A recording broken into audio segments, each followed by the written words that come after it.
Hola, muy buenas tardes para todos. ¿Sí se me escucha? ¿Alguien que me haga el favor y me confirme? Si se escucha. Muchas gracias. Bueno, espero que todos se encuentren súper bien. Mi nombre es Mayra Colmenares. Es un placer para mí estar presente en esta actividad el día de hoy.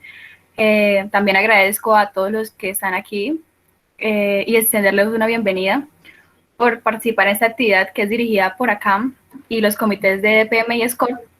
El día de hoy, como ya saben, vamos a tratar un tema muy importante y tenemos un invitado muy especial. De antemano, agradecerle al doctor Fernando Ponce, quien es médico neurocirujano de la Universidad de Cartagena.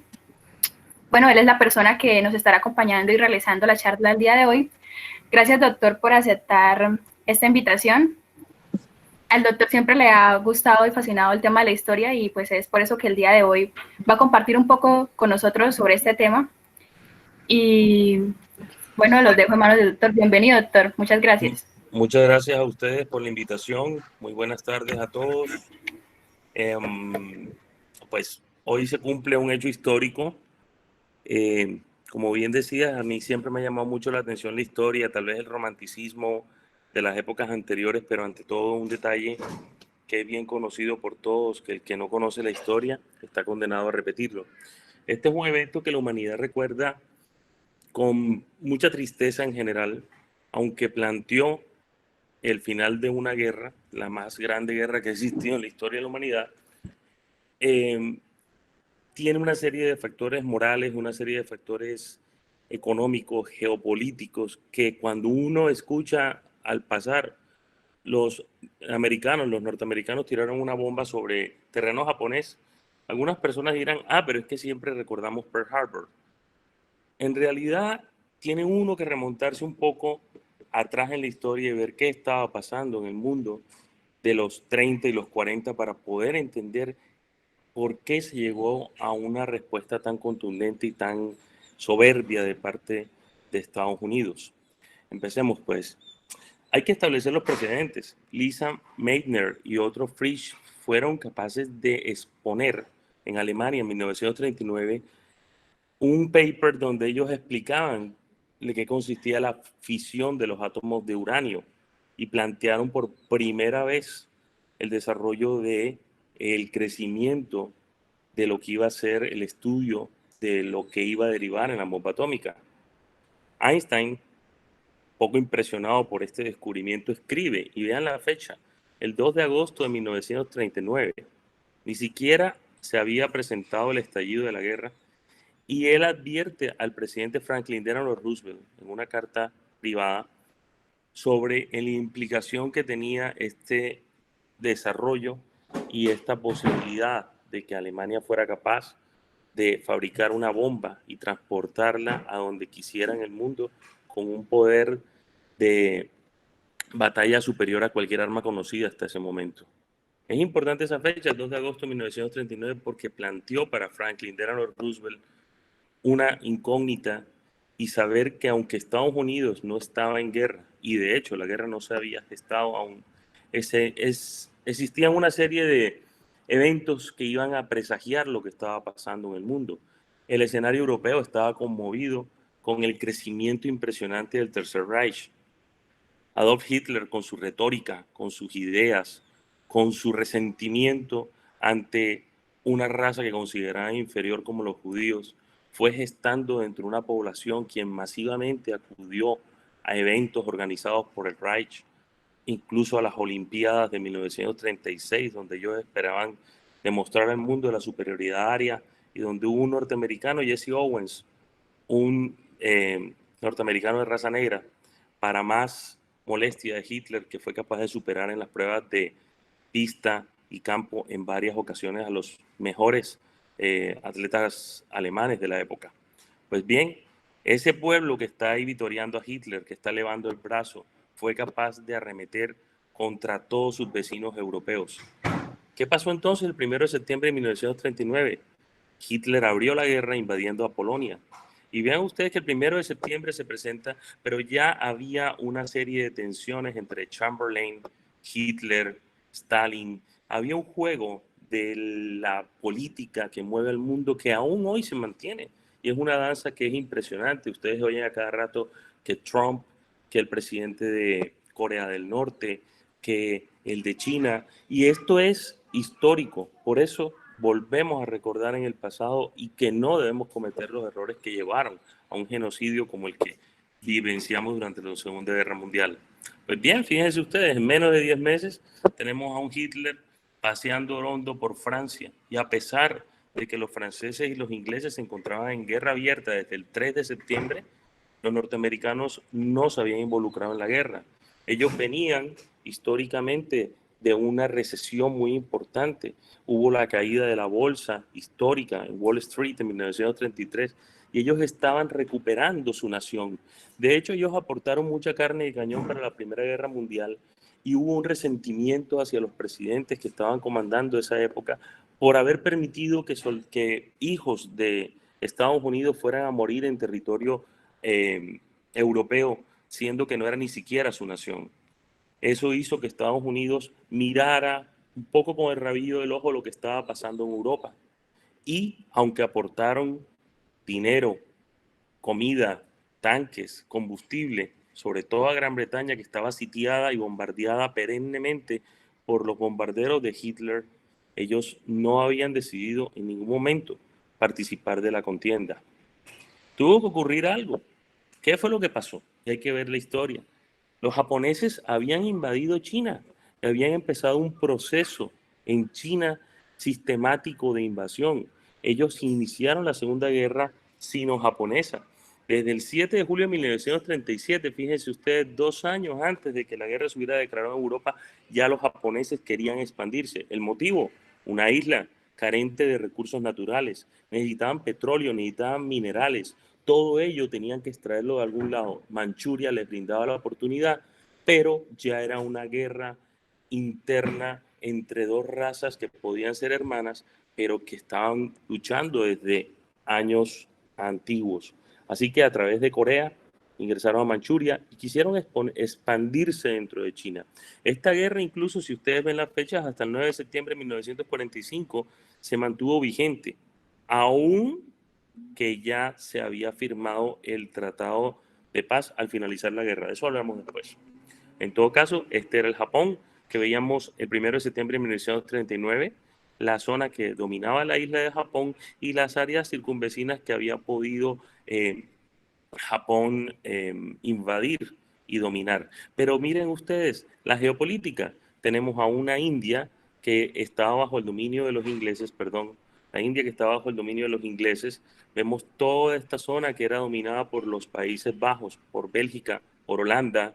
Vemos a Reino Unido dominando India, Hong Kong, mucha de la parte donde se extraía mucho petróleo y donde había mucha riqueza. Vean que Estados Unidos, que está marcado aquí en azul, dominaban las Islas Marianas, dominaban las Filipinas, eran los dueños de Hawái. Habían tenido incluso disputas en el pasado, en los 800, contra los españoles, que eran propietarios de muchas de estas islas, y las fueron vendiendo en algunos casos o cediendo después de alguna guerra.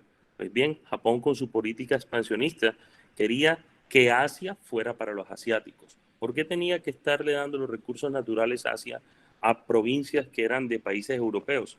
Al caer el mazo de Hitler sobre los otros países y perder la dominancia central desde Europa, todas estas naciones quedaron desprovistas del dominio central y fue aprovechado por los japoneses con su plan expansionista. Sin embargo, a raíz de todo esto, los norteamericanos que le aprovisionaban a los japoneses en 1940 la mayor cantidad de petróleo, puesto que ellos no tenían dónde sacarlo, les hicieron un cerco y Estados Unidos los vetó.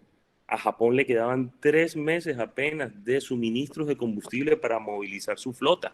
Y es cuando el almirante Yamamoto, con esta idea de que Asia para los asiáticos, quisieron hacer un golpe muy impresionante que está escrito dentro de todos los albores de la historia. Y todo el mundo, grande o pequeño, tiene un conocimiento sobre Pearl Harbor. Y todo el mundo sabe que los japoneses llegaron en forma alevosa en la mañana de un domingo 7 de diciembre de 1941. No se habían pronunciado en contra de los norteamericanos. Vean ustedes la foto esta que fue tomada desde uno de los cazas japoneses. Todos los barcos estaban perfectamente alineados en la bahía, no había guerra, pero por algún motivo que Norteamérica y las cuestiones secretas que siempre ha habido en la guerra, el comandante del Pacífico, de la Flota Naval del Pacífico, decidió en un toque inteligente retirarlos de San Francisco y llevarlos a Pearl Harbor para tener presencia militar por si acaso Japón se ponía un poquito molesto con ellos. Lo que nunca ellos llegaron a pensar fue que el ataque fuera tan sincronizado. Tenían realmente en mala estima los japoneses, los consideraban unas personas pequeñas, amarillas, de ojos rasgados, no pensaban que fueran tan hábiles en la lucha, no fueran tan precisos con sus bombas. Incluso en la bahía de Pearl Harbor ellos se sentían muy sólidos, puesto que la bahía era de apenas 12 metros de profundidad. Un torpedo iba a tener dificultad para llegar allí, puesto que los torpedos al caer en el agua se profundizan y generalmente se enterraban en el lodo. Los japoneses hicieron unos cambios de la ingeniería de esos torpedos y lograron hacer muchísimo daño. De hecho, hundieron 6 embarcaciones mayores y lesionaron otras 10. Esto hizo algo dentro de la psique de los norteamericanos. Hizo que estos 2.388 muertos y 1.178 heridos se convirtieran en la mejor justificación que tuvo Estados Unidos para entrar en la Segunda Guerra Mundial de frente. Pero hay un ícono, siempre en toda batalla hay un ícono, saben ustedes, de los Torres Gemelas, que es el ícono por el cual Bush decidió hacer la guerra, la invasión a Afganistán, invadir a Irak. Bueno, el punto es que este ícono, que es el USS Arizona, un acorazado hermoso, mírenlo desplegándose desde Nueva York, que albergaba una tripulación de 1.400 personas, fue abatido por una sola bomba que cayó precisamente en el depósito de armas. Estábamos en paz, ellos no se esperaban ese ataque. Así que el USS Arizona aportó solamente en sus bajas 1.117 fallecidos. Así surgió este emblema, el emblema de, recuerden, Pearl Harbor, puesto que estos 1.117 muertos, muchos de ellos murieron debajo del mismo casco del Arizona, ahogados o quemados. El hecho fue que lo declararon un camposanto y en este momento se constituyó un sitio donde se puede ir a visitar y ver los horrores de la guerra. Hay una cosa que muchas personas pasan por alto, que Japón ese mismo día también atacó las islas de Wake, Guam y las Filipinas, todas de propiedad de Estados Unidos. Es decir, la guerra estaba abierta. Al día siguiente, el presidente Roosevelt declara la guerra contra Japón y empieza una guerra que todos hemos visto de superficie, de aviones, la batalla de Midway, la batalla del Mar del Coral y todas las épicas cuestiones de tipo romántico que se pueden generar.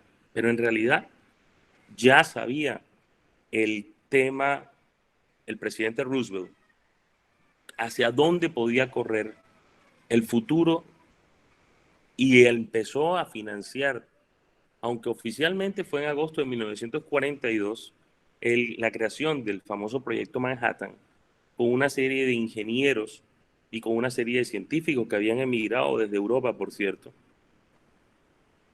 En realidad, en el 9 de octubre de 1941, y las fechas llaman la atención, el 9 de octubre del 41 no había sido atacado aún Estados Unidos y ya Roosevelt había autorizado la construcción de la bomba atómica. El grupo de científicos se fue desplegando por todo Estados Unidos, incluso Canadá y Reino Unido habían hecho ya algunos experimentos con energía, con la radiación.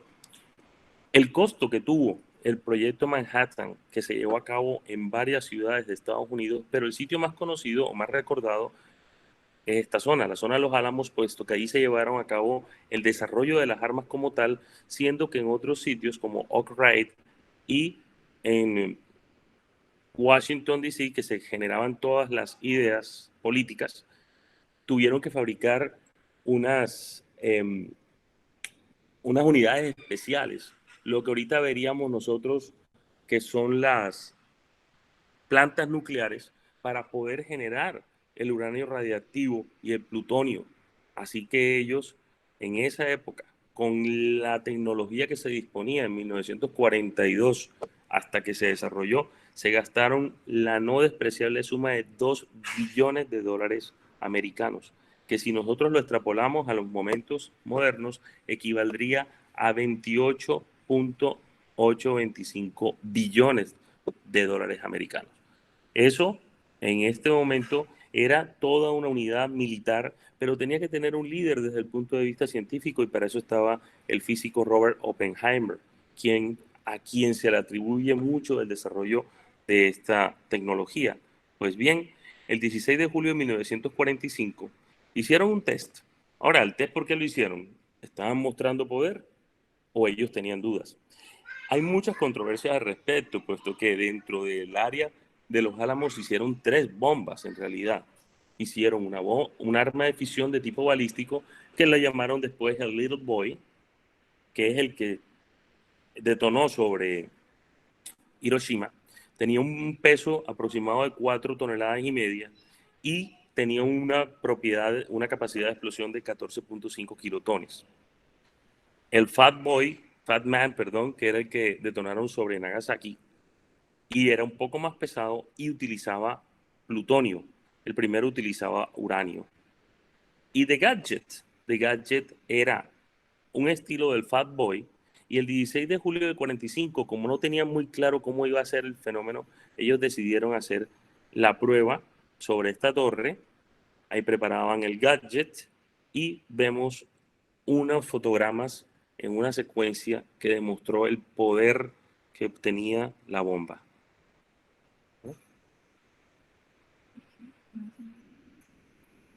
¿Cómo?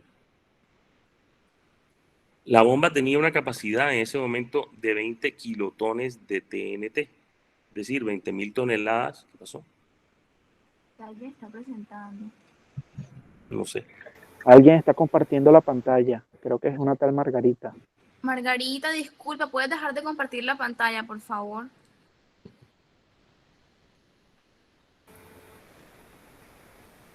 Margarita Bermúdez. ¿Qué pasa? ¿No se ve la imagen? No, sale la de ella. Ay, Dios. Lo que pasa es que... Ok, ya. ¿Listo? Listo. Bueno, seguimos. ¿Puede volver a presentar porque no se ve la diapositiva? ¿Cuál es la presentación? No sé si está puesta. Ya sale, sí Ya está sale. puesta. Ok, sí. Ok, 20 kilotones de TNT significa Listo, que ya aparece. gracias. La fuerza que tuvo la explosión equivale a 20.000 toneladas de trinitotolueno disparadas al mismo tiempo en un solo segundo. Los norteamericanos quisieron, durante el proceso de la guerra que se libró en el Pacífico, que terminó siendo en cierta forma una especie de guerra de guerrillas, donde entramos en Iwo Jima, Okinawa, y hubo una defensa férrea de parte de los japoneses de esas estaciones. Hubo mucho muerto de parte y parte. Los norteamericanos emplearon una sistemática forma de ir bombardeando Japón. Uno de los más notorios es el gran bombardeo sobre Tokio, que se llevó a cabo entre la noche del 9 y el 10 de marzo de 1945. Aquí tenemos una foto tomada de cuando estaban incursionando sobre Tokio. Fueron 3 horas de bombardeo sin piedad. 334 B-29A Super Fortress despegaron cargados con un promedio entre 5 y 9 toneladas de bombas.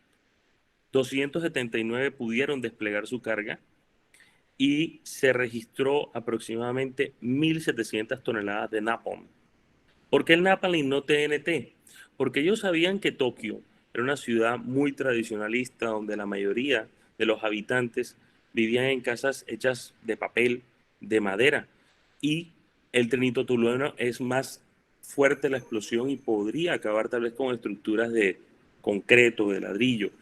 En este momento a ellos no les interesaba sino sembrar una idea en el japonés de que todo estaba perdido y que era mejor que se rindieran. Por ello, esta sistemática forma de ir bombardeando. Pero todo esto, 334 super fortalezas que desplegaron tanta cantidad de napalm, equivale a 1.7 kilotones. ¿Qué pasa entonces? Esto es lo que pasó. Todo Tokio quedó arrasado constituyéndose en este momento en el bombardeo no atómico más grande de la historia de la humanidad hasta entonces. Hubo 100.000 fallecidos a raíz de este bombardeo, y vean la diferencia entre el Tokio a la izquierda antes del bombardeo y posterior al bombardeo. Se arrasaron 47 kilómetros cuadrados de la superficie de la ciudad. Podemos ver restos de personas quemadas en las calles de Tokio. No veo tu video, doctor. ¿No se ve? No sé si los otros no lo ven. Claro, Sí, yo sí puedo ver si se ve. ¿No se ve? sí se ve. Amigo, pues Hay se ve algunas personas bastante que dicen que no, Bueno. pero yo lo puedo ver también. O si quieres, deja de presentar y presenta otra vez para ver si es Ok, eso. vamos a ver si es eso. Tienen que fijar el video. Hay que fijar sobre donde está la marca del video. Ok. Entonces, volvemos al gran bombardeo de Tokio, donde veamos cómo quedaron los cadáveres tirados, apilados, quemados. Pero como les decía, es un arma convencional. Hay unos hechos importantes que tenemos que tener en cuenta. Entre el 4 y el 11 de febrero se llevó a cabo una reunión, que fue la reunión de Yalta, donde los que ya veían el final de la guerra, Roosevelt, Churchill y Stalin, se reunieron para establecer las condiciones en las cuales ellos manejarían Europa de la posguerra, cómo se iban a distribuir el pastel, dicen algunos en una forma muy coloquial. Pero ocurrió un evento. El 12 de abril de 1945, el presidente Roosevelt, hallándose en su despacho, manifestó una cefalea muy intensa y repentinamente se desplomó encima de su escritorio. Lo declararon muerto a las 3:35 de la tarde.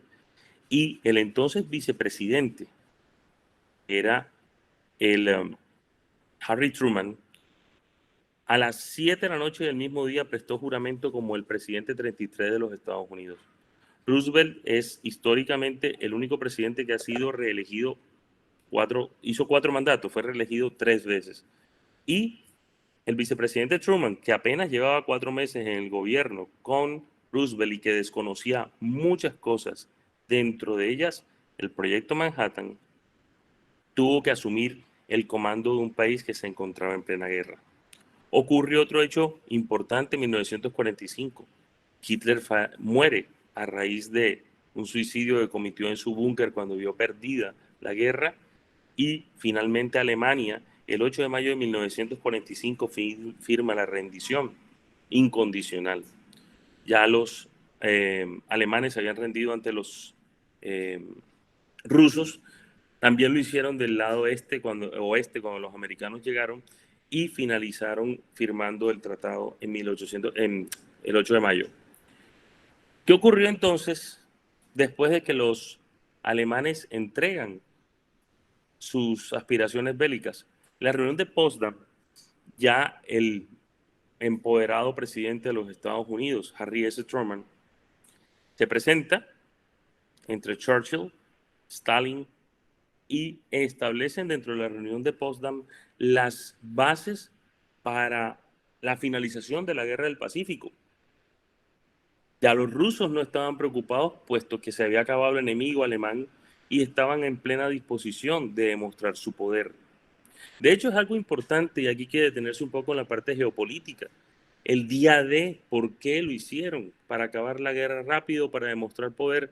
Muchos dicen, analistas, de que el ejército ruso había avanzado de una forma tan impresionante después del sitio de Stalingrado, notando que los alemanes realmente estaban cansados, estaban perdiendo la guerra, que si no se hubiera hecho el desembarco en Normandía, probablemente Europa hubiera quedado toda convertida al comunismo de Stalin por la fuerza avasalladora que tenía el ejército rojo. Ellos se trataban con diplomacia. Vean la foto de la derecha. Dicen que es una de las fotos más hipócritas que ha existido en la historia de la política mundial. Y llama la atención las fechas, el 17 de julio y el 2 de agosto de 1945. ¿Qué pasó el 2 de agosto del 45? Truman no confiaba para nada en Stalin. Truman no era Roosevelt, no tenía el carisma de Roosevelt y había recibido una guerra que él no había empezado. Así que apenas Potsdam acabó, Truman llegó, firmó la orden del lanzamiento, que se lo exigió el comando para que fuera responsabilidad del presidente, no de ningún general, ni ninguna otra persona, ni de Oppenheimer. Tenía que ser el presidente quien diera la orden. Su principal argumento, tenían que salvar 500.000 de vidas americanas y de paso varios cientos de miles de japoneses.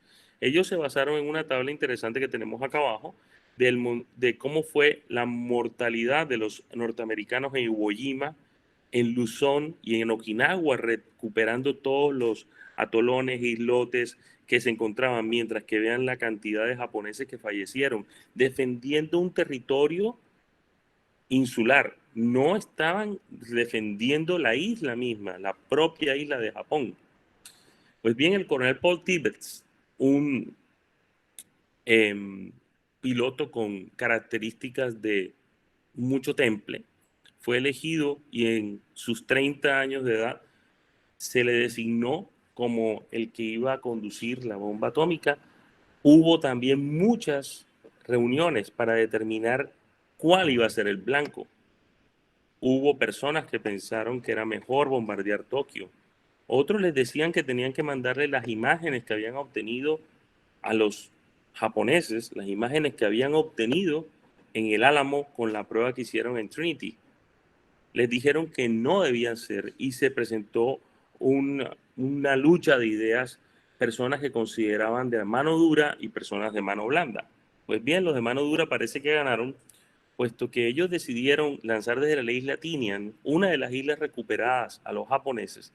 Y si uno ve esta foto dice, wow, la isla, esa es la isla Tinian en el mundo, es un atolón, es parte de las Islas Marianas. La ventaja era estratégica, puesto que el bombardero B-29, a diferencia de los que se utilizaron cuando Doolittle en el 42 bombardeó a Tokio como un hecho simbólico de los norteamericanos contra los japoneses en retaliación por Pearl Harbor, lo hicieron desde un portaaviones a unos 300 kilómetros de la propia isla mayor de Japón. Este era un atolón, o es un atolón que se encuentra a 400 kilómetros aproximadamente, y la autonomía de vuelo de los B-29 permitía fácilmente llegar a Japón, pasar por toda la isla y devolverse sin necesidad de reabastecerse o sin necesidad de aterrizar. Miren el alcance que tenía, 5.000 kilómetros, con una capacidad de carga que podía ir de lo convencional a lo no convencional, de 9.000 a 15.000 kilogramos. Pues bien, el Enola Gay fue modificado, se le quitó el blindaje, se le quitaron las armas. El avión tuvo solamente un poco de blindaje de cola para compensar el peso de la bomba y así, prácticamente sin ninguna defensa, se incluyó al otro protagonista. Ya tenemos dos, al coronel Tibbets, a Enola Gay, que fue nombrado así el B-29 por el propio coronel Tibbets en honor al nombre de su mamá. Y Little Boy, que era una bomba de 14.5 kilotones de TNT, era el tercer protagonista. El ensamblaje fue muy metódico. Los norteamericanos sabían que estaban lidiando con una bomba atómica y que cualquier desliz podría ocasionar un desastre. Aquí está el Little Bomb cuando lo estaban cargando, cuando lo estaban preparando. No subieron la bomba al avión. El avión llegó a donde estaba la bomba, lo colocaron encima de ella y a través de un sistema de grúas especiales mandadas a fabricar, subieron a la carga al área de carga la bomba. A las 2:45 de la madrugada del 6 de agosto partió el Enola Gay con su carga explosiva. Este fue el recorrido que llevó. Solo viajó desde la isla Tinian hasta Iwo Jima. Ahí se reunió con otros dos B-29 que fueron asignados para grabar, monitorizar el evento. No esperaban resistencia en realidad. Uno puede decir 3 bombarderos solos invadiendo Japón, llevando la carga explosiva más conocida por la humanidad. Pues sí, eso hicieron los norteamericanos. Ellos sabían que los japoneses prácticamente no tenían aviación y lo poquito que tenían lo habían perdido en el Pacífico con los kamikaze. Ellos tuvieron un blanco que les brindaba la misma geografía de Japón. El puente Aiel es un puente que tiene una forma de T y les servía de excelente referencia. Un día despejado y ellos procedieron. Esta fue la visión que tuvieron desde el bombardero cuando estaban llegando a su objetivo. De hecho, del punto donde ellos querían que detonara al punto donde finalmente lo hizo, hubo apenas una diferencia de 300 metros. Es bastante preciso. Esta es la constitución del Little Boy por dentro. Básicamente tiene una matriz de uranio y un proyectil constituido del uranio con un impulsor. Este impulsor se hallaba aislado en ese momento para que no se percutiera por accidente, y durante el vuelo los técnicos que fueron encargados de esto retiraron los seguros, colocaron los que finalmente permitieron que la bomba pudiera hacer su finalidad, que era impulsar este proyectil de uranio a la zona donde se encontraba el resto del uranio e impactar con una proyección que tenían con base en los conocimientos que habían adquirido de la prueba que habían hecho en Trinity. Sin embargo, lo que habían evaluado en Trinity no los tenía preparados para lo que venía después. Esto es lo que venía después. Una explosión que se presentó 45 segundos después de que la bomba fue desplegada del vientre del Enola Gay.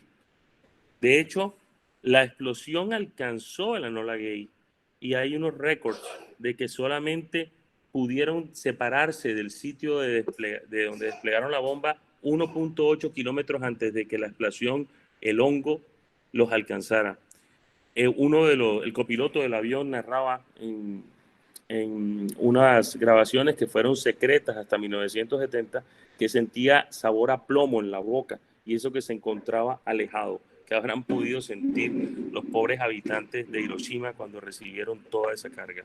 Pues bien, el Enola Gay retorna a Tinian el mismo 6 de agosto a las 2:58 de la tarde y fue recibido con honores como un éxito rotundo del poderío militar estadounidense.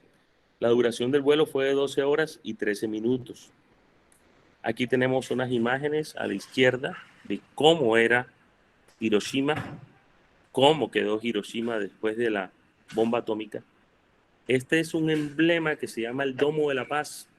Es una torre que históricamente fue construida como una belleza arquitectónica. La bomba implosionó o hizo su fusión a 600 metros de altura sobre ese domo. 80.000 personas murieron inicialmente. Se considera que el 85% de las personas que se encontraron en un radio de 1 kilómetro murieron instantáneamente. 60.000 murieron al transcurso del tiempo hasta diciembre de 1945, constituyéndose en aproximadamente 140.000, 150.000 personas. Pero si nosotros tenemos en cuenta que los norteamericanos no calcularon que la radiactividad que se había desplegado en ese momento podía causar enfermedades, ellos consideraron que en pocos años ya no debía haber radiactividad, y se ha encontrado 70, 75 años después secuelas de esa radiación que fue desplegada en ese momento. De eso hablaremos un poco más adelante. Pues bien, esto es lo que quedó de Hiroshima. Muerte por todos lados, devastación, parecía un desierto, una ciudad que minutos antes había estado rebosando de energía. Era un lunes, los niños yendo al colegio. La verdad, como objetivo militar no tenía gran importancia, aunque tenía algo de producción de armas. Lo llamativo es que Hiroshima, Nagasaki, Kioto nunca se consideraron como objetivos dentro de los bombardeos sistemáticos, puesto que ellos ya decían, estaban planeando a dónde iban a hacer el mejor impacto para evaluar cuál era el efecto que iban a tener las bombas sobre la población, como una especie de test a gran escala de cuál era el efecto de la radiactividad en los seres vivos. Eso, como les digo, hay mucha controversia, y por eso empezamos esta charla o esta discusión con el tema de que no debemos repetir los errores que la historia ha cometido. Pues bien, los efectos son muchos. Hay una cosa muy llamativa y hay muchas divergencias. Estuve revisando mucha literatura y hablan de que una bomba de 20 megatones, no de kilotones, esto estamos hablando de 16 kilotones, de 20 megatones puede alcanzar 300 millones de grados centígrados en el core, siendo que se considera que el Sol puede alcanzar 20 millones de grados centígrados. Es decir, estaríamos superando el calor que provee la bomba natural que procedemos por naturaleza, que es el Sol. De hecho, fue tan intenso y se habla de que se pudieron haber alcanzado 15 millones de grados centígrados en el sitio donde se presentó la explosión, que se observan, y hoy en día se observan en Hiroshima, sombras como un negativo de una persona que estaba sentada. Su sombra quedó inmortalizada en el concreto. Vemos el puente, vean cómo el puente se le ven las barandas por donde pasó el fogonazo de luz, como si le estuvieran tomando una foto y quedara el negativo. Vean esta, con un niño saltando, quedó inmortalizado ese niño en esa pared. Y así hay muchos, este ya lo habíamos visto, el del puente, el de esta imagen que es un espejo, pero esto es una estructura de un puente en metal, donde se grabó la sombra. Otra sombra, esta se llama las sombras de Hiroshima, y lo pueden encontrar en cualquier estudio, en cualquier revisión. El término Hibakusha se consideró despectivo, así como tal vez para los europeos decir judío a alguien en la época de la guerra, un alemán específicamente, era despectivo. Los Hibakusha se consideraron unos parias dentro del propio Japón. El nombre traduce los bombardeados. Y como hubo bombardeados no solamente en Hiroshima, sino también en Nagasaki. Y al respecto de eso, les voy a hacer un comentario al final, como un plus. Esto es lo que produce las quemaduras, los queloides radioactivos, quemaduras impresionantes después de 2 o 3 años, personas que no tuvieron sino aparentemente una quemadura y fuera del radio más cercano de la explosión, el cual no se llama epicentro, sino hipocentro, puesto que la bomba explotó a 600 metros de altura. Por ello siempre hablan del hipocentro de Hiroshima y no el epicentro. Vean ustedes la devastación que pudo haber tenido. Hay imágenes mucho más fuertes, pero no las quise traer precisamente por respeto a la audiencia. Cataratas, como secuela de la radiación, microcefalia, hubo muchos mortinatos, mujeres que estaban con embarazos muy avanzados y lograron tener sus hijos, pero estos niños tuvieron cáncer a edad temprana. Todo esto lo evaluaron los norteamericanos después para saber cómo o qué habían hecho ellos con la guerra. Sabemos muy bien que esto no fue lo que motivó la rendición japonesa. Hubo necesidad de mandar una segunda bomba sobre Nagasaki o tal vez no hubo necesidad. Eso lo hablaríamos ahorita en el conversatorio o en la discusión, puesto que hay muchas tendencias. En final, la derivación de todo esto fue que evidentemente Japón no encontró fortaleza para continuar con esto, puesto que los norteamericanos le habían anunciado que iban a disparar una tercera bomba atómica, que aparentemente no poseían. Pero habiendo hecho la prueba en el Álamo, habiendo hecho Hiroshima, después Nagasaki, apenas con 3 días de diferencia, finalmente Japón firmó la rendición en la bahía de Tokio. Y si uno ve una película norteamericana de la época de los 50 o 60, donde todavía la agresión de Pearl Harbor les parecía una ignominia o una infamia, siempre van a haber finales de este tipo. Un final de película majestuosa, donde vamos a ver el despliegue de las armas, el despliegue y la paz, pero definitivamente hay cositas que tenemos que ver con mucho ojo. El Japón de posguerra. La posguerra en Japón fue dominada por los Estados Unidos. Ellos dejaron a Hirohito, que era un descendiente directo del dios para los japoneses, como una reliquia familiar, como sí, usted sigue siendo aquí el dios de Japón, pero Estados Unidos cambió a Japón, lo occidentalizó, lo moldeó a la forma de pensar americana. Les recomiendo a quienes les gusten los temas humanos e históricos conjuntos esta documental sobre Tsutomu Yamaguchi. Es documentada la única persona, oigan bien, que sobrevivió a las 2 bombas atómicas. El hombre era un ingeniero naval y estaba apostado en Hiroshima. El día en que la bomba cae el 6 de agosto, vivió la devastación, perdió un oído, se quemó todo el lado izquierdo de la cara y su brazo izquierdo no funcionaba. Con la ayuda de otros compañeros que estaban apostados ahí, se retornó a Nagasaki, donde estaba su familia. Y a la mañana siguiente de él haber tenido una travesía casi interminable entre cientos de cadáveres, todo destruido, y haber tomado el único tren que lo podía llevar hasta Nagasaki, cuando finalmente llega donde su familia, el hombre tenía tanta entereza que todo quemado se presentó en la oficina cuando explotó la bomba sobre Nagasaki. Así que el hombre es el único documentado en la historia que ha sobrevivido 2 bombas atómicas.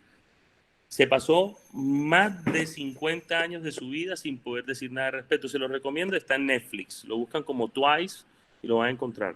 Veamos esta tabla comparativa. Vean que un bombardeo de 3 horas sobre Japón en marzo mató a 140,000 personas y tuvieron que tirar 334 bombarderos al aire para poder hacer este daño.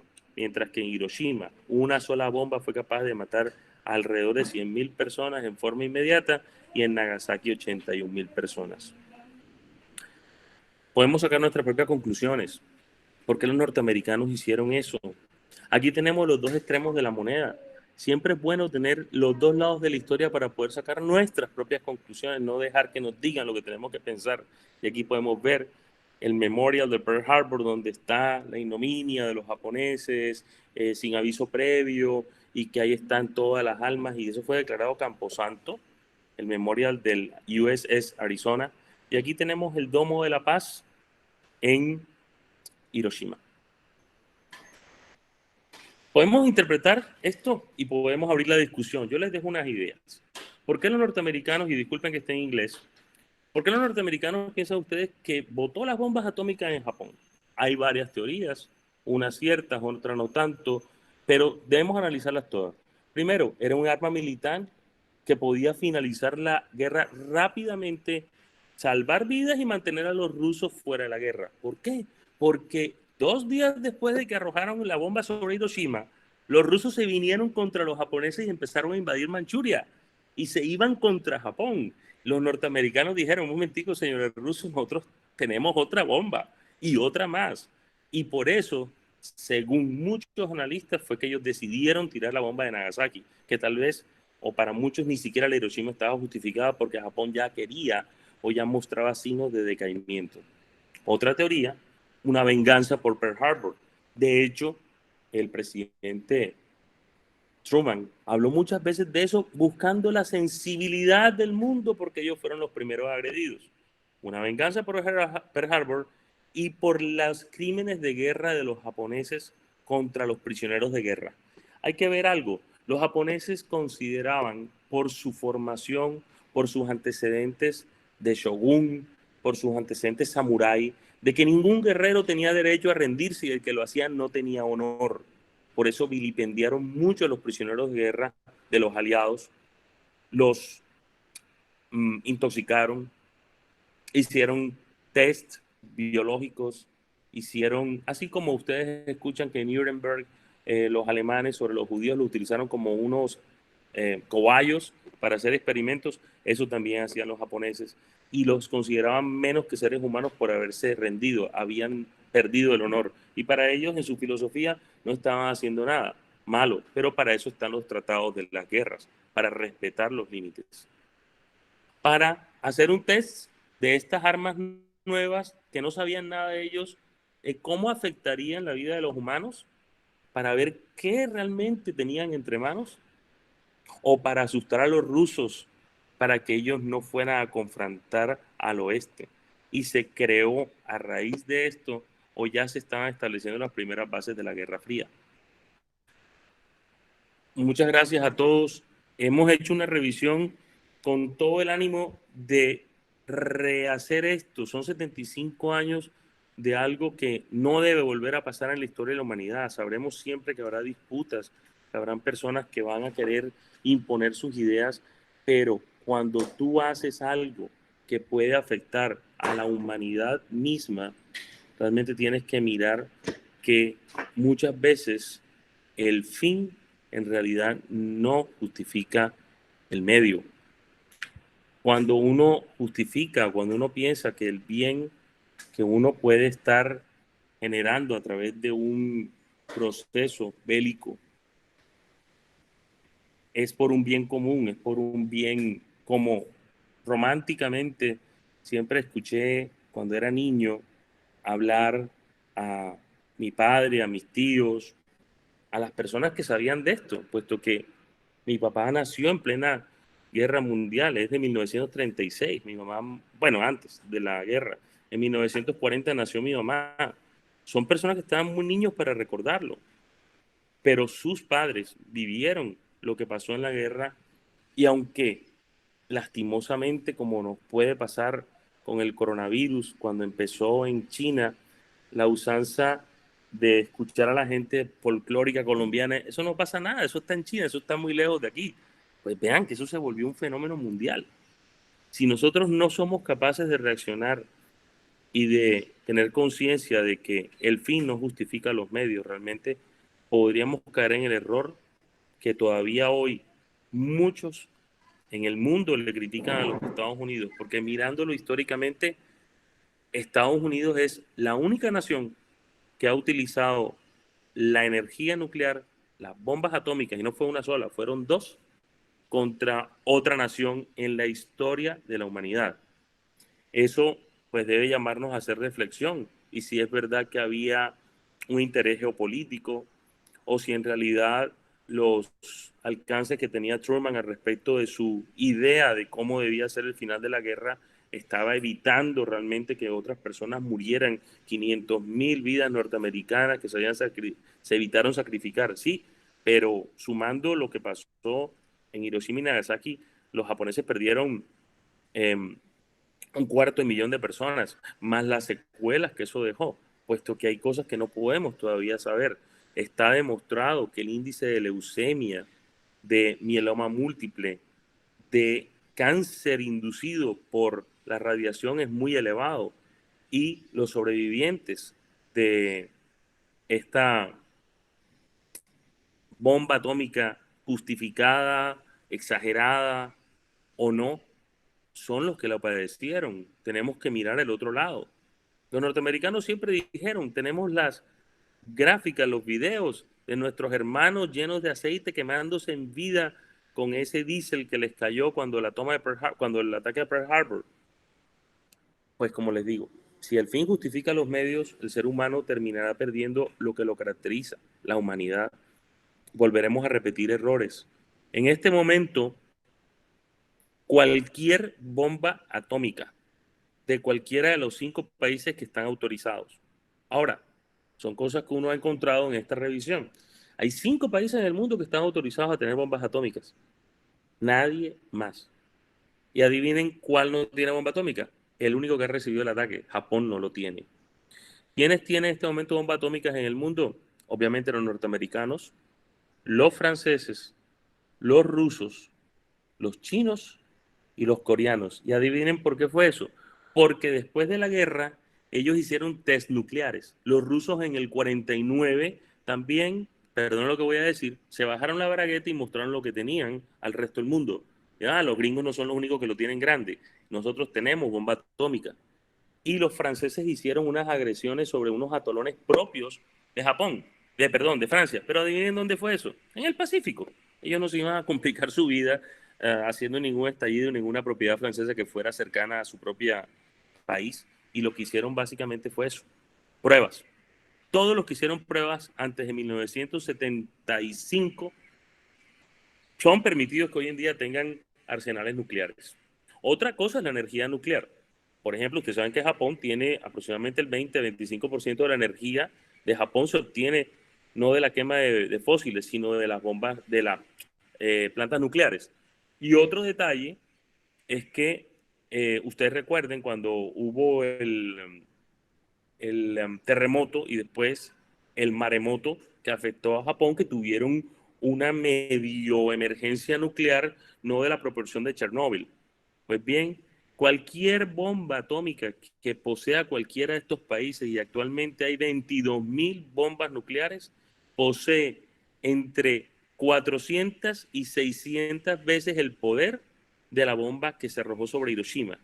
De hecho, los científicos consideraron la bomba de Hiroshima un fracaso, porque la cantidad de material nuclear que se alcanzó a fisionar fue apenas el 1.7% de la capacidad que tenía la masa de uranio. Ustedes se imaginan donde eso hubiera alcanzado el 50%, hubiera destruido prácticamente a medio Japón, si solamente el 1.7% del material nuclear fue el que se alcanzó a desarrollar y fue una cosa tan vasta que pudo haber matado y calcinado personas. Entonces son cosas que hay que traer a la mente, traer al análisis. Y pues si alguien tiene alguna pregunta, algún comentario, pues discutamos, que para eso estamos aquí. Sí, doctor, excelente todo lo que nos ha comentado. Hay dos personas que nos hicieron una pregunta. Una de ellas es Emanuel, por parte de Manuel Rosales, que dice: ¿qué impactos y novedades tecnológicas aportó este gran suceso en el sector salud? Pues ya nosotros sabíamos que el desarrollo del estudio de radiológicos han servido mucho para el conocimiento y para el desarrollo de la salud realmente.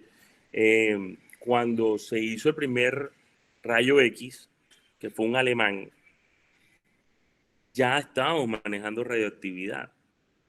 De hecho, en los documentales o en los eventos o en los documentos que estuve revisando, me llamó la atención que a una niña que había sobrevivido la pusieron desnuda enfrente de un grupo de personas para testear todo lo que le había pasado y registrarlo. La señora se consideró sumamente ofendida, y la cultura japonesa, una niña que estaba en pleno desarrollo y terminó siendo vista por un montón de gente, ya no veía a nadie porque tenía los reflectores en la cara, pero le tocó desnudarse y que todo el mundo pudiera ver dónde había impactado la radiación, etcétera, etcétera. Y resulta que a raíz de lo que se pudo ganar desde el punto de vista del conocimiento, pudieron evitar ciertas cosas en desastres como el de Chernóbil. No es cierto que la energía nuclear sea mala del todo. El problema es que la energía nuclear, a pesar de ser una energía limpia, que lo que produce es vapor de agua, el tema es el residuo radioactivo que tiene. Y estamos viendo que a dónde vamos a echar ese residuo radioactivo. ¿Lo vamos a enterrar? ¿Lo vamos a guardar en unos tanques por el resto de la humanidad? O sea, realmente la tasa de degradación del residuo radioactivo, pienso que se acaba el ser humano y todavía va a estar activo. Entonces sí hay implicaciones sobre la medicina. De hecho, fíjense ustedes que la radioterapia se basa precisamente en la radioactividad, y hay ciertos tumores que son sensibles a la radiación. Entonces, las implicaciones médicas que puede tener la energía nuclear es muy importante para el desarrollo de la salud, aunque haya sido un evento de esta naturaleza o que se utilizó con ese fin, que fue el fin de hacer un bombardeo injustificado o justificado, depende del punto de vista en que todo el mundo lo vea. Sí es cierto que el conocimiento gradual de esto nos ha permitido incluso tumores cerebrales. Me recuerdo en una época donde se hacía la braquiterapia, que consistía en hacer la resección del tumor cerebral, y en el lecho del tumor se colocaban unas pastillas con radioactividad, puesto que la idea que existía era que esas pastillas, al estar en el lecho tumoral, iban a quemar las células malignas que se encontraban por allí y a evitar la propagación de el tumor maligno. Y realmente hay mucho conocimiento al respecto de esto. Ustedes saben ahora lo que se llama el CyberKnife, que se utiliza con mucha utilidad. Les hablo de mi especialidad, yo soy neurocirujano y pues obviamente tengo el conocimiento de para qué se utiliza eso. Y el CyberKnife es simplemente, al igual que hacen con los cálculos renales, que convergen unas ondas pero en este momento son de ultrasonido para quebrar un cálculo sin necesidad de abrir al paciente, guardando la distancia. Un tumor que se encuentra ubicado en esta zona puede ser abordado si tiene uno la capacidad de saber qué histología posee, sin necesidad de hacer un abordaje quirúrgico convencional, y el CyberKnife puede ayudar a quemar las células que constituyen el tumor y pueden ayudar en mucho. Obviamente que esto no es una cuestión de ensayo-error, la medicina ha avanzado mucho y hay muchísimas cosas que aún no sabemos. De hecho, hay tumores inducidos por la radioterapia. Por eso es que en los que somos cirujanos y hemos sido formados con la idea de operar, preferimos siempre tratar de resecar una lesión tumoral antes que mandarla a hacerle una radioterapia sin un diagnóstico previo, por ejemplo. Entonces son situaciones que uno tiene que analizar, que no todo puede ser visto malo, de lo malo tenemos que sacar alguna enseñanza, y la aplicación, un helicóptero, y la aplicación que podemos tener en el campo de la medicina, en el campo del desarrollo tecnológico. Incluso ustedes saben que cuando se hacen test, hablemos de algo cotidiano, un carro, ¿cómo hacen para saber que un carro tiene una capacidad de deformabilidad controlada? Si ustedes recuerdan, los autos de nuestros abuelos era una cosa rígida, que el que se pegara por delante llevaba, se rompía y el carro no le pasaba nada. Los carros de ahora son deformables y son graduales para proteger al pasajero y para proteger al peatón. Ya tú te golpeas y eso viene un factor de deformabilidad hecho por computador. ¿Cómo creen ustedes que logran ese conocimiento? Con test, y utilizan radiación, utilizan cámaras con rayos X y van evaluando todo eso. Entonces, sí es bueno que el hombre sepa manejar la tecnología, pero que no la utilice con el fin de dañar a nadie más. Hay otra pregunta, me decía.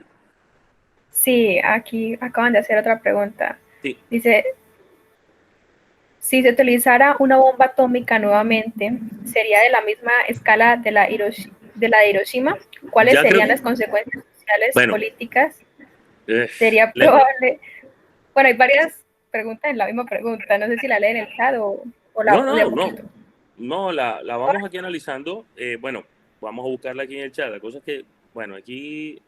Ok. Si se utilizara una bomba atómica nuevamente, sería de la misma escala y sería... Bueno, me imagino que se integra. O sea, si fuera de la misma escala de Hiroshima, ¿qué impacto social y político tuviera ahora mismo? En este momento, una bomba con la misma escala de Hiroshima es como... vamos a ponerse en proporción a ustedes. Háganse ustedes la idea que con la tecnología que se posee actualmente, el hombre no ha ido a la luna de nuevo. ¿Te me explico? O sea, ¿por qué el hombre fue capaz de ir a la luna en los 60? Y estamos en el 2020. Han pasado 50 años y no hemos vuelto a ir.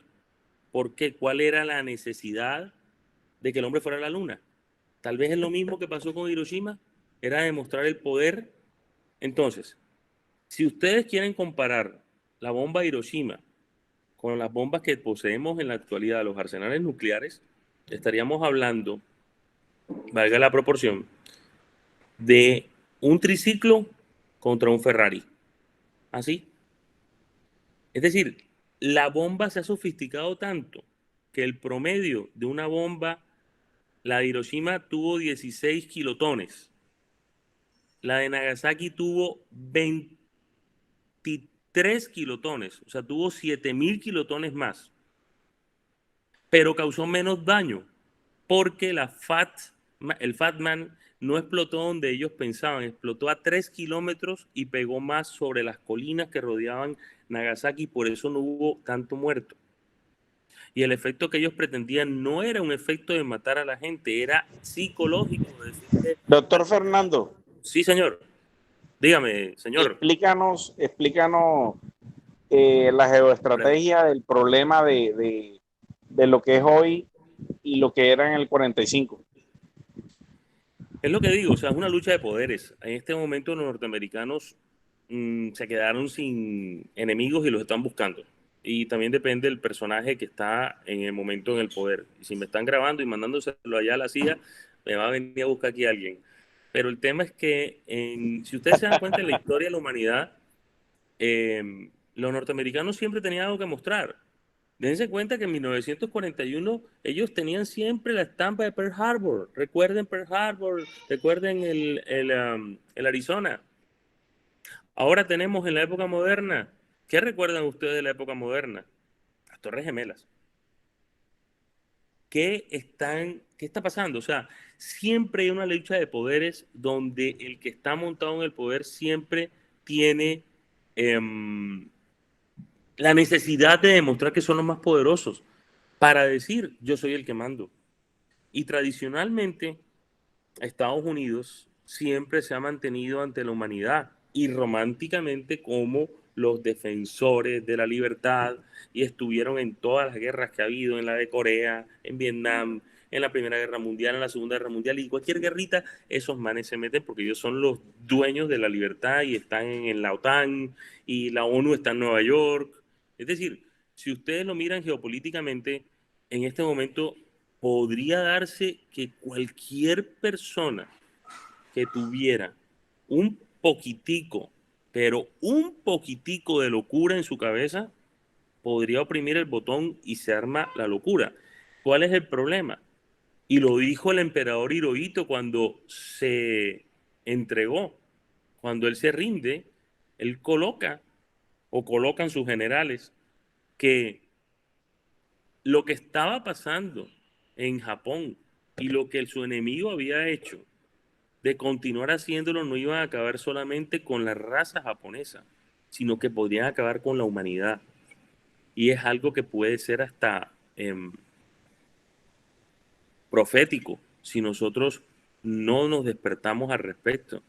Ahora hay tensiones en todos lados. La tensión viene de China, y cuando uno está peleando con el chino que le suspende al Huawei el acceso a Google, Trump estaba buscando pelear con el líder de Corea del Norte. Es decir, siempre existe una tensión que mantiene la necesidad de todo. Decían las personas que especulan con esto de que la guerra del Golfo, la que lideró Bush padre y la que llevó después Bush hijo, era la necesidad de los Estados Unidos de estar mostrando eso, de mostrar que ellos son los que la tienen más larga. Perdonen la expresión las damas, pero es que eso es una expresión muy coloquial, pero es muy real. Es yo soy el más macho, yo soy el más capaz, yo soy el más fuerte, a mí no se metan conmigo. Entonces están mostrándole los dientes a todo el mundo. Pero lo autorizó el Congreso. Fíjense que el Proyecto Manhattan fue una iniciativa secreta de Roosevelt. Roosevelt no le pidió permiso al Congreso de los Estados Unidos para hacer el Proyecto Manhattan. Roosevelt firma la bomba atómica para finalizar y se justifican. Primero, en Pearl Harbor, que todavía pero porque está vivo. tenía facultades especiales. Sí, pero es que analicen algo que yo lo mostré en la charla, Alfred. El tema es que cuando se reúnen en Yalta, era Roosevelt, Churchill y Stalin. Roosevelt ya era un viejo zorro conocido con Stalin y sabía cómo se podían presentar las cosas. Pero entonces llega un perrito manso por la muerte de Roosevelt, que era Truman, que no tenía ni idea de dónde estaba parado, porque él era el vicepresidente con 4 meses. De hecho, dice que cuando Truman se presenta en la Casa Blanca y Eleanor Roosevelt le dice que su marido acaba de morir, él le dice, ¿qué puedo hacer para ayudarla? Y Eleanor Roosevelt le responde, díganos usted qué podemos hacer para ayudarlo, porque usted está recibiendo esta guerra. Entonces, como les digo, siempre el fin justifica los medios, pero si tú vas a desarrollar en este momento una guerra nuclear, el problema va a ser que por lo que estás peleando, no vas a tenerlo, porque vas a perder, porque es tan fuerte el uso de armas atómicas que podemos perder no solamente nuestra humanidad, sino el planeta mismo. Estaríamos envenenando nuestro planeta. Si estamos analizando proporcionalmente que para los científicos la forma como fue concebida la bomba que cayó sobre Hiroshima, que era un principio muy básico, una masa que está aquí, una bala del mismo material, la empujamos e inducimos la fisión. Eso es una cosa que se podía haber hecho estructuralmente desde la época de los mosquetes. Una pólvora que impulsa un proyectil, el proyectil sale por un barril y produce un daño. En este caso, estaban jugando algo nuevo que no conocían. Entonces, la otra bomba, que fue la que les dio dudas, y por eso con el mismo estilo de la bomba que tiran sobre Nagasaki, era la bomba de la prueba del Álamo, eran las mismas características, tenían ambas bombas, y resulta que fueron las más fuertes, sobre todo que ambas estaban cargadas con plutonio. La capacidad de radiactividad y la capacidad explosiva del plutonio 239 es mucho más eficiente en la quema del material nuclear que la que puede tener el uranio 235. Y como les digo, los cálculos que tenían ellos eran más optimistas con respecto a la cantidad de material nuclear que se iba a quemar. Y los mejores cálculos hablan de que se quemaron entre el 0.7 y el 1.7% del material potencialmente usado para la fisión. Por eso les digo, imagínense que tuvo un core que ardió a 15 millones de grados centígrados. Esos son 16 kilotones. Que mató todo lo que había en los 500 metros. Que mató el 85% de las personas que estaban a 1 kilómetro. Que indujo radiación a personas que se encontraban a más de 5 kilómetros y produjo daños en las córneas de personas que se encontraban ubicadas a 10 kilómetros. Los que vieron directamente la explosión, no el hongo, la explosión, quedaron algunos con la visión irreparablemente perdida. Entonces, esa bomba que tenía 16 kilotones contra las bombas actuales que tienen 20 megatones. O sea, es un triciclo corriendo en contra de un Ferrari en Fórmula 1, que son los que más rápido van. Entonces, estamos hablando de que es... ¿Por qué la necesidad de ir tanto a crecer más, a tener más poderío, si lo que vas a hacer es que no solamente vas a romper al enemigo, vas a romper el sitio donde tú estás de pie? Esa es la enseñanza que hay que llevarse de esta situación. Bueno, yo creo que la mayor enseñanza está en habernos ilustrado cómo fue este problema de haber tirado esa bomba, porque la verdad es que los gringos se vieron complicados y la Segunda Guerra Mundial fue una locura, y cualquier guerra es una locura. Así es. Digamos, una decisión política. Y lo más bacano de esta conferencia es que un doctor nos lo cuente desde su versión, donde hubo un muerto y todo, eso fue horrible. O sea, la humanidad solamente nos sabemos matar. Pues sí, los males de la humanidad llegan a ese fin. La humanidad, ¿por qué existen las guerras? Porque hay alguien que quiere algo de alguien.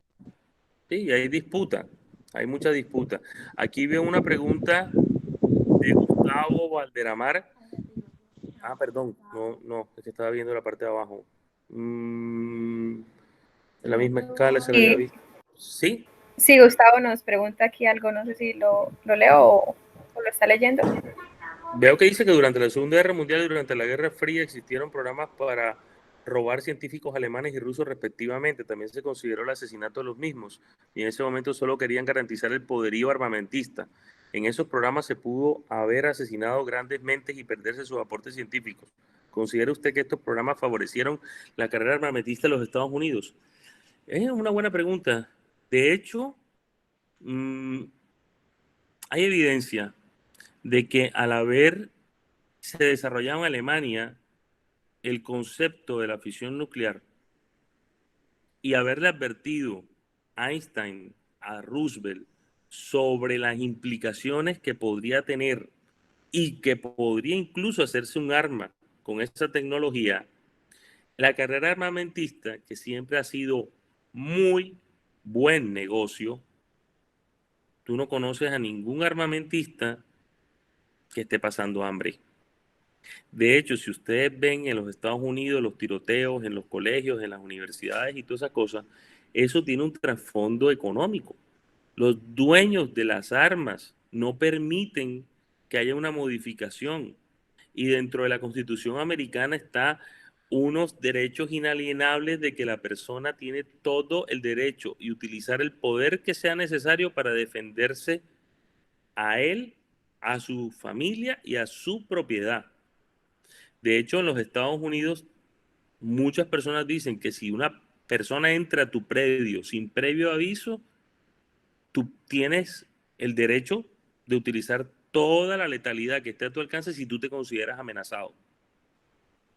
Ustedes ven los videos de los policías aquí en Colombia, cómo les tiran piedras, les tiran palos, los agreden y ellos no pueden hacer nada porque si le llegan a hacer un daño a la persona que a ellos los está agrediendo, les arman una corte marcial. Vean un video de Norteamérica, un policía amedrentando a alguna persona revolucionaria. Le dice, quédese quieto o lo disparo. Y si la persona sigue amenazando, le disparan. Le habrán un juicio. Pero la ley tiende a ser un poquito más pro mantener ese status quo, mantener esa necesidad de estar siempre en peligro para poder garantizar millonadas que se gastan a diario. Vayan, miren cualquier documental que quieran, busquen cuánto cuesta mantener un portaaviones norteamericano a flote diariamente.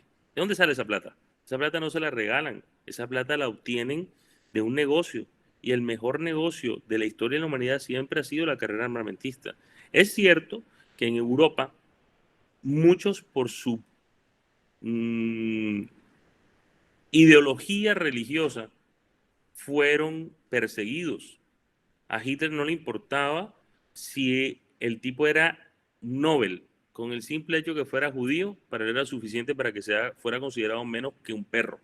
Y eso es lo que en este momento motivó a que todo el mundo hable del holocausto, de cuántos millones de judíos murieron, los que pasaron por Auschwitz, los que estuvieron en las cámaras, en los centros en los campos de concentración, los que pasaron por los hornos crematorios, etcétera, etcétera. Y fue una cosa sistemática. Doctor, ¿Sí? La invitación para el público, que he evaluado que es uno de los problemas que tiene el desconocimiento de vivir en Colombia, es entender el problema religioso. Por favor, todos, yo estuve en Israel alguna vez, un par de veces, y entendí el problema y nunca lo había entendido. El problema de los judíos, de los islámicos, de dónde vienen, etcétera. Sería interesante que todos lo entendiéramos para entender un poquito el problema mundial. Y te propongo que hagas una conferencia de eso, porque yo creería que definitivamente el desconocimiento es el que nos lleva al fracaso. Sí, señor. Bueno, no sé si la pregunta queda, es decir, sí, la carrera armamentista tiene muchos intereses y realmente la fuga de cerebros que se dio en Europa durante la Segunda Guerra Mundial fue en desbandada, porque no valía lo que tú fueres, siempre y cuando tu vida estuviera en riesgo, y por eso los Estados Unidos se beneficiaron de muchos científicos, astrofísicos, etcétera, que fueron los que hicieron que los Estados Unidos fuera tan próspero después de la guerra. Primero porque ganaron. Segundo, porque siempre han tenido una fuerza industrial grandísima que es capaz de condicionar la economía de cualquier país enemigo. Y tercero, porque con la fuga de tantas mentes que se asentaron en los Estados Unidos, ellos pudieron llevar a cabo incluso la carrera espacial. Por aquí vi una pregunta que me pareció interesante. Ok, algo de un asteroide me pareció por ahí. Es decir, existe a raíz de lo que pasó bueno, aquí está, si se utilizara una bomba atómica nuevamente sería la misma escala de Hiroshima, y eso dijimos que no, que las de ahora serían muy horribles. ¿Se podría utilizar una bomba contra un asteroide? Si detonaría, ¿sería posible llevarla hasta el espacio? O sea, existe desde el momento mismo en que el hombre abordó el espacio, se consideró que el espacio no es de nadie. el espacio es de la humanidad, el mundo entero tiene derecho al espacio y tú no vas a dañar, no vas a envenenar un bien que es común. Existen tratados internacionales de que no hay ninguna justificación, no hay ninguna forma en que se admita el uso de armas nucleares. Esto de los asteroides y de las cosas así que vemos en las películas, estilo Armageddon o Impacto Profundo, son películas que se basan en esa natural tendencia del ser humano de buscar un desastre y de plantearse qué haría en caso de que el desastre se presentara. Recuerdo como una época muy fructífera para la ciencia ficción con base en el cataclismo mundial. Hay películas como The Core, El Núcleo, donde se ingresan al centro de la Tierra. Hay películas como El Día Después de Mañana, donde hablan de un cambio climático que se demoraría décadas y lo hacen en cuestión de semanas. Es decir, hay una serie de factores que siempre el hombre está contemplando como sus posibles enemigos y cómo podría afrontarlos. Como les digo, cuando estas personas estaban haciendo su abordaje para el manejo de la bomba atómica, ellos no sabían con qué estaban lidiando. De hecho, hay una de las causas por las cuales se habla de que usaron la bomba atómica y era para ver el impacto sobre los seres vivos.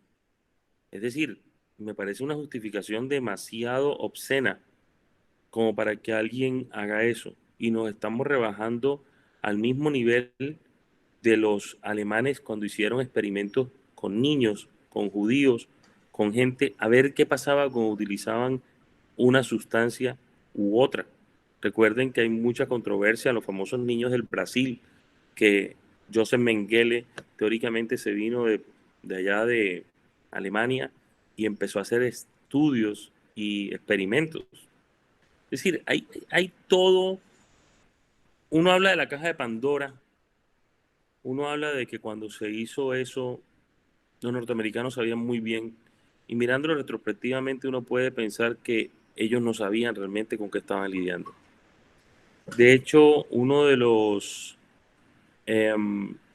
files de las grabaciones decodificadas que les comentaba de los que iban en el cockpit, en la cabina del Enola Gay, hablaban de que el copiloto no solamente dijo que sentía sabor a plomo cuando explotó la bomba, sino que él mismo, cuando vio lo que había hecho, lo que había caído, decía, Dios mío, ¿qué hemos hecho?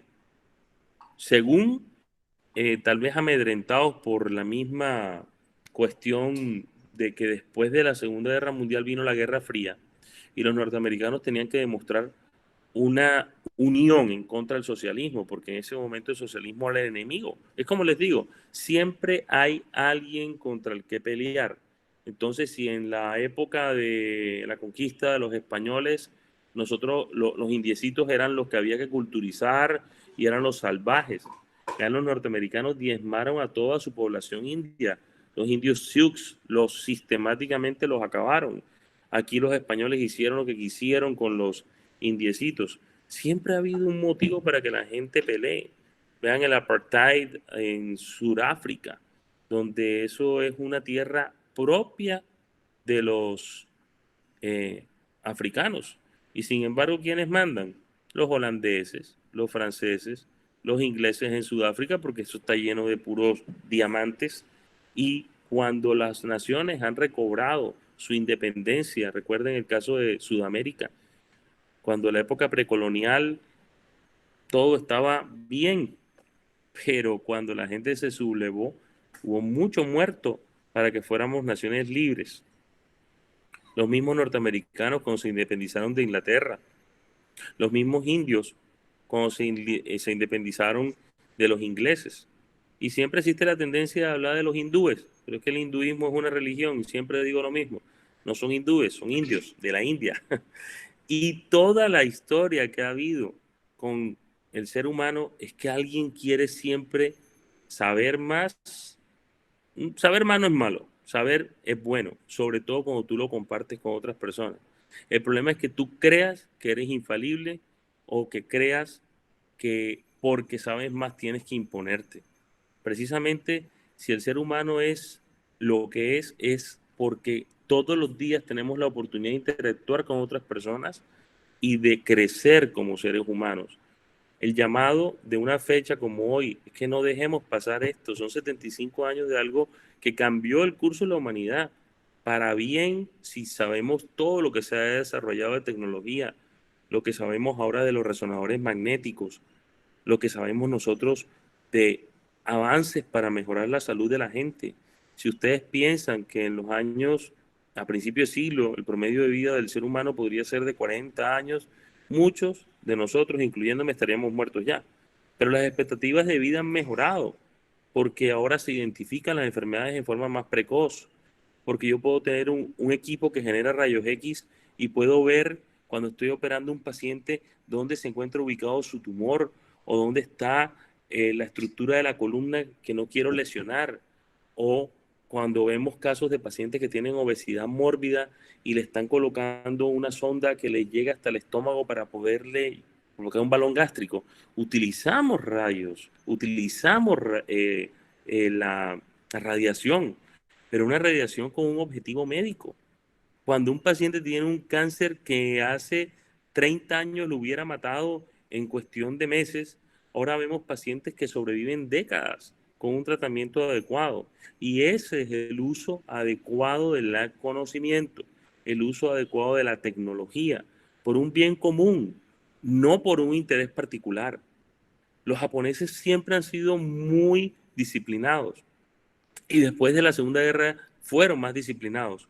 ¿Ustedes creen que Japón es una potencia mundial porque los gringos les dieron muchas prestaciones por guerra? No, ellos son una potencia mundial porque tienen disciplina, porque son personas que anteponen el bien común al bien individual, porque una corrupción no es permitida desde el punto de vista moral y mucho menos desde el punto de vista legal. Acá en Colombia muchas veces la gente piensa el más vivo y el más bobo. La verdad es que el, um, el, el ser humano siempre ha pensado que es mejor que otro, porque yo voy a ser mejor, gracias, porque voy a ser yo mejor que un asiático o porque un africano va a tener menos posibilidades que yo. ¿Por qué se considera que las personas provenientes de África son mejores atletas, pero intelectualmente no lo son? Mis mejores amigos de la vida de universidad son aquí de Cartagena. Soy colombiano y seguramente tengo un mestizaje en mis genes. Yo no puedo decir que soy de descendencia española pura, porque eso es, en este momento creo que nadie en el mundo puede decir que es de raza pura, ni siquiera los alemanes. De hecho, hay una cosa que encontré estos días chistosa, que cuando los alemanes estuvieron haciendo la propaganda para panfletos, para estimular la belleza de la raza aria, tomaron una niña muy hermosa, le tomaron fotos y la niña fue en la cara de los panfletos de la belleza de la raza aria, y resulta que después de la guerra supieron que esa niñita era de ascendencia judía. Entonces eso es como una, psicológicamente yo diría que es como un fresquito que le tiene que haber dado en el fondo a las almas del montón de judíos que perecieron en los campos de concentración y en los hornos de cremación. ¿Hay más preguntas? No, creo que ya esa era la última pregunta. Bueno, ¿sí? No, quería comentar de que yo los insto a que esto lo mueva. Yo soy muy romántico con las cosas de la Segunda Guerra Mundial porque mi papá es un señor muy, no es un científico, pero es una persona que desde pequeños nos enseñó a que investigáramos. Él nos decía, no traen entero, ahí tienen una enciclopedia, lean. Yo recuerdo que en mis vacaciones me pude haber pasado, y te estoy hablando de vacaciones cuando tenía como 9 años, me pude haber leído la Ilíada, me pude haber leído la Odisea, pude haber visto un tema, y no sé si es por la pasión que mi papá le ponía a los temas esos, pero yo veo un tema sobre submarinos, Segunda Guerra Mundial, la carrera espacial, hasta tiburones. Y pienso que tal vez esa pasión que uno como padre le puede heredar a un hijo es algo, si uno lo mira desde un punto de vista positivo, que uno siempre tiene que estimular. Lo importante de ustedes, que son personas más jóvenes, que son personas con mucha información, pero también con mucha distracción, es que profundicen en un tema. Yo me sorprendí realmente, yo creí que yo dominaba mucho con respecto a lo de esta situación de la Segunda Guerra Mundial, Hiroshima, y tenía los conceptos claros, por lo menos me sé las fechas, cuando se empezó la Primera Guerra Mundial, cuando se acabó la Segunda Guerra Mundial, todas esas cosas uno sabe, y si me llevan a una cosa de conocimiento, tal vez hasta responda bien en algunas cosas, pero sinceramente lo importante es que uno no trague entero, que uno sea capaz de hacer un análisis, pero para poder hacer un análisis uno tiene que tener todos los lados de la oración, todos los lados de la versión o las versiones encontradas para poder sacar una conclusión propia. Si a nosotros nos dicen que estamos errados, pues nosotros en nuestro interior diremos, bueno, por lo menos investigué y traté de establecer una premisa. Los que son estudiantes de medicina lo van a ver. Hay cosas que hoy son, mañana tal vez no lo van a hacer. Los tratamientos que antes eran las directrices para enfrentar cierto tipo de patologías, en este momento se consideran revalidadas. Si yo tengo la forma de acceder a un cerebro con un endoscopio y le puedo evitar a una persona una cirugía grande en la cabeza, pues obviamente si la naturaleza de la patología me lo permite, siempre vamos a tratar de hacer las cosas no por sofisticado, ni por parecer que uno sabe más, sino siempre con el beneficio primordial de que los pacientes y que las personas tengan un bien común. Y a ustedes que son en su mayoría estudiantes de medicina, el mensaje que les puedo dar a raíz de lo que he vivido como médico es que las tecnologías nuevas no significan que sean lo mejor. Uno tiene que primero evaluarlo, tiene uno que sacar sus propias conclusiones y ser muy inquisitivos. Investiguen. Sé que la investigación en Colombia no está ni siquiera estimulada, mucho menos remunerada, pero cuando uno investiga, nadie le puede decir a uno qué debe hacer. Uno tiene que tomar sus propias conclusiones. Y bueno, si este tema les ha gustado, yo los invito a que sigan investigando, a que lo sigan viendo, no sea un anecdótico día, porque realmente esto tiene más tela para cortar y créanme que para hacer este resumen gráfico y tratar de ser lo más didáctico posible, tuve que ver cosas y leer muchas cosas que me impresionaron de hasta dónde puede llegar el alcance político de una nación con el fin de ser el ganador. Pero volviendo a lo que estamos diciendo, en una guerra nuclear no gana nadie, todos perdemos y no es retórico, es algo que tiene evidencia. Gracias a todos nuevamente. Bueno, muchas gracias, doctor. Yo creo que todos, excelentes reflexiones. Yo creo que todos nos vamos con muchas cosas aprendidas y con más ganas de aprender y conocer más sobre estos temas. Muchas gracias también a todos los que estuvieron presentes en la charla y esperamos volver a encontrarnos tal vez más adelante en otros temas así. Bueno, eso es todo. Muchas gracias, doctor. Gracias a ustedes por la invitación y pues espero verlos pronto. Así es, igualmente. Hasta luego. Excelente. Buen día.